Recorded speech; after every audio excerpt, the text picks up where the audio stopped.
How's it going, peeps? It's your boy Ozzy. Hopefully you guys enjoyed the new intro. I'm tweaking it a little bit still. I don't know if I like it yet.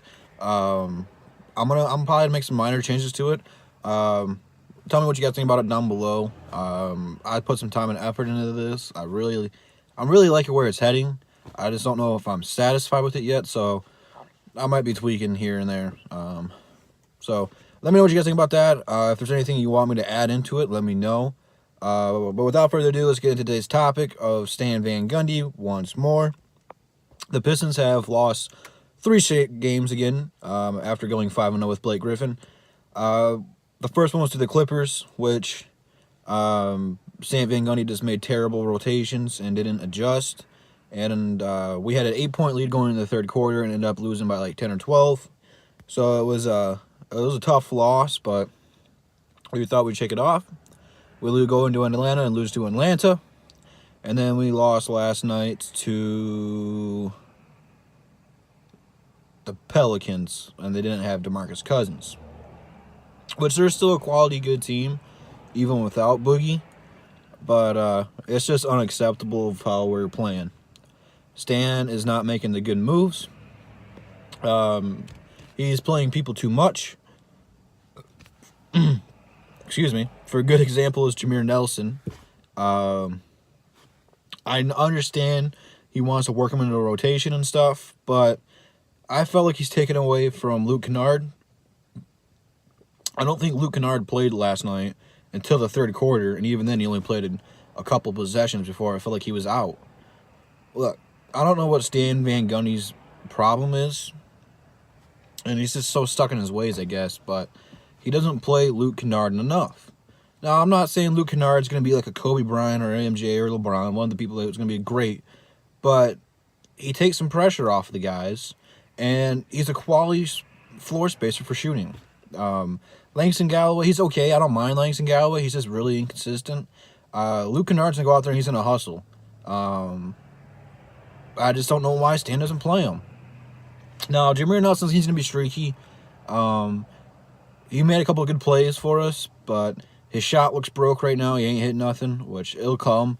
The more and more he plays, I feel like to make him effective, he's got to play with Andre Drummond, since he did that with Dwight Howard in Orlando, and it would fit more, like it'd be better for him and Andre. Stan Van Gundy is taking Blake Griffin and Andre out different times, which having one on the floor all the time is a great way to go. But you're taking Dre out way too soon. Dre is the guy who's been here. If anything, you would take Blake Griffin out first, let him get rested up, and play him with the second unit and run everything through Blake. You're shaking Dre's confidence. I mean, the dude busted his ass to finally get into the All-Star game, which he should have been a reserve, which he is now thanks to John Wall being hurt. I don't know if that's a great way of saying it, but whatever. He's there, and he belongs there. And Blake Griffin was not an all-star this year, being in the loaded West, but you know what it is. But you got to play Dre more minutes. I mean, I don't understand it. If anybody had Andre Drummond, or a guy like Andre Drummond, a bigger version of Dennis Rodman on the rebounding end, they would play him pretty much the whole game. I mean, it's not realistic to play him the whole game, but you got to put him in there, man. I mean, I don't know how many times he can get you more possessions. That staggered offense you're running because it's broke, he can make something happen off of rebounding, and you're not letting it happen.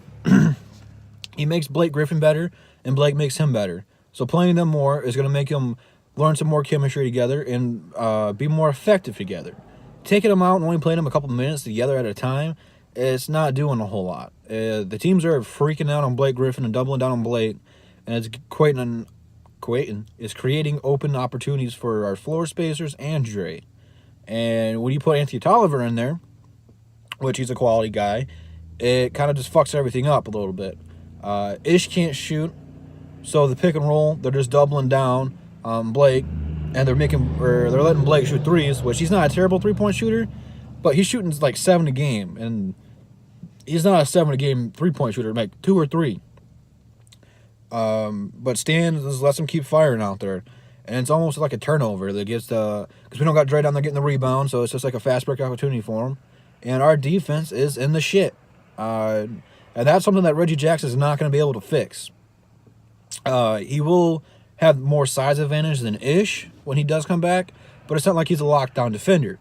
So I don't know what the fuck Stan Van Gundy's going to do for this defense. It's gone to shit. You let Atlanta score over 100 points on you. That's unacceptable.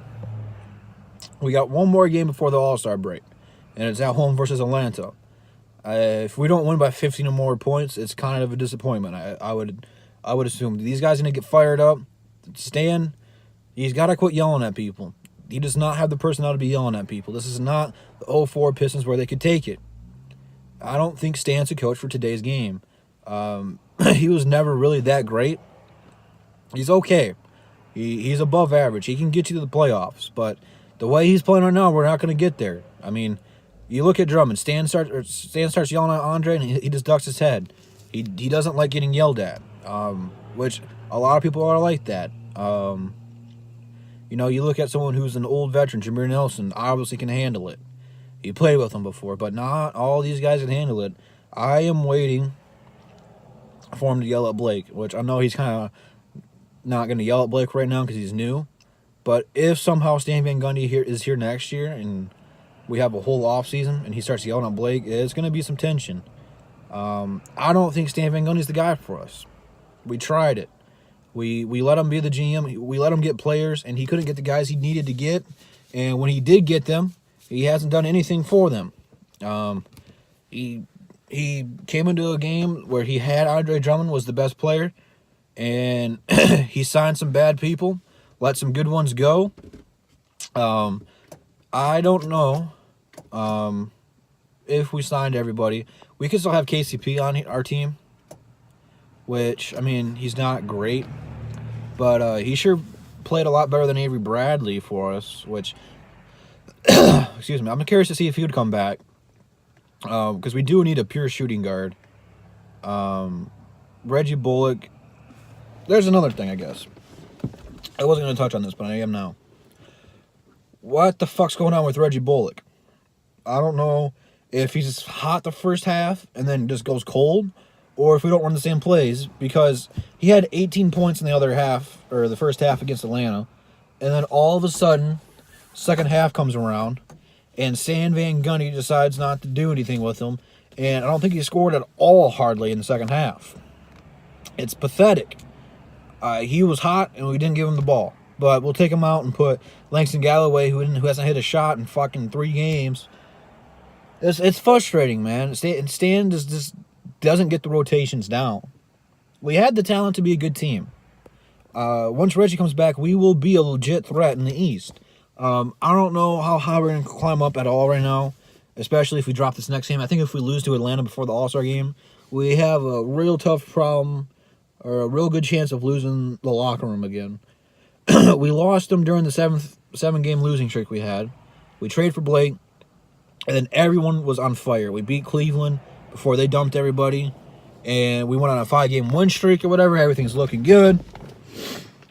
Now we're on a 3-game win streak. We're just really inconsistent all of a sudden. It just doesn't make sense. I don't know why Stan Van Gundy's so ignorant, why he just won't coach the way he needs to coach to win. He's so stuck in his ways that he wants them to be done. It just doesn't, it's not working. Teams adapt, and it's broke. He's calling his brother Jeff for ideas, and he's not part of this team. That's just fucking stupid. I mean, I don't know, man. I really hope we make some front office changes in the offseason. I am curious, and this is just a what-if scenario, if Detroit gets eliminated from the playoffs after the All-Star game, which we're close with Philly, so it's not going to be for a while, won't be towards the end. If we can't bump up and get a higher playoff seed than the 8th seed, I will be curious to see if they fire him. I believe he is on the hot seat. I don't know who we would replace him with. But that's a topic for a different video. If that video, that could be a future video if he ever does get fired. I can do some candidates I want. But I want to know from you guys real quick, what are some ideas you want me to talk about? Comment down below. I will sort them out, see what I think I can do the best on. I'll talk about anything. Doesn't have to be about Detroit, unless you want it to be. I don't care. I'll talk about anything. So go ahead and follow me on Twitter. And real quick before I go, if you're still here, I am so close to 1,000 subs, which that would be fantastic. I didn't expect to even get this far on YouTube, but I love you guys. Go ahead and share that love, hit the like button and all that. And I'll see you in the next one.